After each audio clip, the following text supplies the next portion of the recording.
Greenwild by Pari Thomson, read by Sophia Nomvete. To Adam and Fariba. Prologue. The sandstorm arrived like a leopard on the hunt, fast and very wild. Daisy held her breath as sand glittered through the air. It was biting her cheeks in bright, painful dashes, but she couldn't take her eyes off the storm. "This way!" Ma had to shout over the wind. "Now!" A great zigzag of lightning struck the top of the nearest dune, and Daisy leapt back, mouth suddenly dry with fear.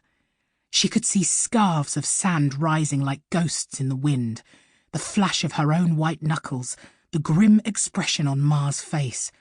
The sand made the air flicker, and then the storm was on them, outracing them over the ridges of the desert until there was sand in Daisy's teeth and between her eyelashes, and she couldn't see much further than her own fingers.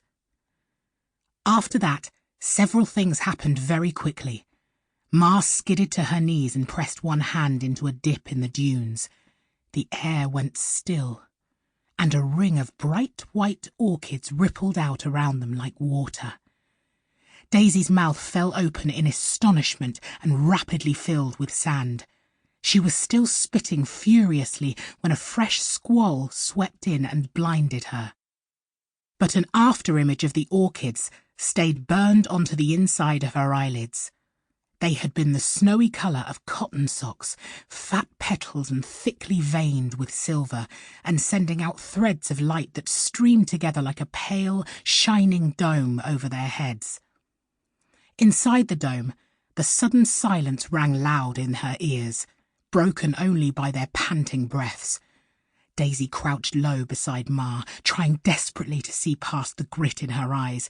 She thought she could make out the blurred ring of orchids and, through the curtain of silver threads, the sandstorm raging silently through the red night. By the time Daisy's eyes had recovered, the worst of the storm was over. The dome, if it had ever existed, was gone. "We got lucky," said Ma the next morning, when the wind had cleared and the air was cool and crystalline in the pale blue light. "That valley between the dunes, it kept us safe." "But," said Daisy, "I thought I saw flowers, white flowers." "Flowers in the desert," said Ma. She laughed and ruffled Daisy's sand-crusted hair. "My rascal, whatever will you think of next?" Chapter 1. 6 months later. Daisy Thistledown didn't have a home in the ordinary sense of the word, but there was something about London that always made her feel particularly happy. They had arrived that morning from Rome, where Ma had been writing an article about some disreputable politicians, and they'd had to leave rather quickly after it was published. Here in London, the December sky was a dazzling blue above the rooftops, and there was a glittering, festive feeling in the air. They were in town for a meeting with Ma's new editor at the High Herald, a man called Mr. Craven, who had a brilliant reputation and a fondness for toffees, which he kept in a jar on his desk. Mr. Craven had only been at the High Herald for 3 months, since just after Daisy's 11th birthday, but people already spoke about him as if he was someone extraordinary. He was very tall and charming, with pale green eyes and a mouth that smiled on one side. He'd spent many years in the field, but had retired from active service after an unfortunate incident involving an angry hippopotamus. "Rather too exciting," he explained, as he ushered them in, smiling lopsidedly and laughing in a way that showed his teeth.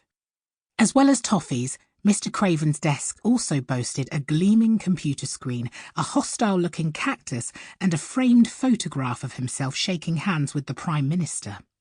"A brilliant woman," he said to Daisy, adjusting the gold cufflinks of his crisp white shirt, and revealing a cluster of 5 moles on his left wrist. They were arranged in a stretched-out W shape that reminded Daisy of the constellation Cassiopeia. "Quite brilliant. She's going to take this country places I can..." Sample complete. Ready to continue?